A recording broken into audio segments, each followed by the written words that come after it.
ఈ డబ్బులు ఏంటని మీ అందరూ ఆలోచిస్తున్నారా? ఈ డబ్బులు ఏమీ కాదు. నేను ఒక రైతుని.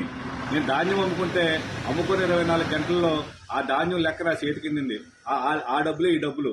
గడిచిన వైఎస్ఆర్సీపీ ప్రభుత్వంలో కూడా నేను రైతుగా ధాన్యం అమ్ముకుంటే 2 నెలలకి, 3 నెలలకి, 4 నెలలకు కూడా రైతుకి జమకాని పరిస్థితి అయితే ఇవాళ చంద్రబాబు నాయుడు గారు అధికారంలోకి వచ్చిన తర్వాత నాదెండ్ల మనోహర్ గారు చంద్రబాబు నాయుడు ప్రకటన చేశారు. ఏంటంటే ధాన్యం రైస్ మిల్ చేరిన 24 గంటలు డబ్బు జమ చేస్తామని. అన్నట్లుగానే 24 గంటలకు నా డబ్బు నా చేతికి వచ్చే చాలా సంతోషం. ఇది ఒక్కటే కాదు, ఇవాళ ఆంధ్రప్రదేశ్లో ఉన్న ప్రతి రైతుకు కూడా ఇదే ఆనందం ఉంది.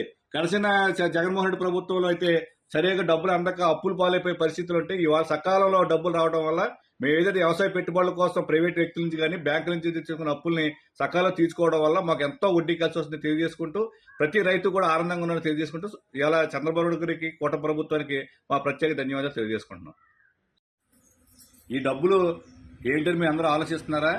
ఈ డబ్బులు ఏమీ కాదు. నేను ఒక రైతుని. నేను ధాన్యం అమ్ముకుని 24 గంటల్లో ఆ ధాన్యం లెక్క నా చేతికింది. ఆ డబ్బులే ఈ డబ్బులు.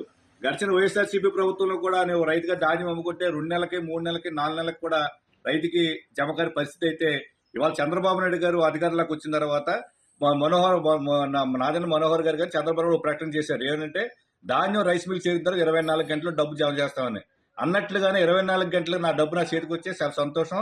ఇది ఒక్కటే కాదు, ఇవాళ ఆంధ్రప్రదేశ్లో ఉన్న ప్రతి రైతుకు కూడా ఇదే ఆనందం ఉంది.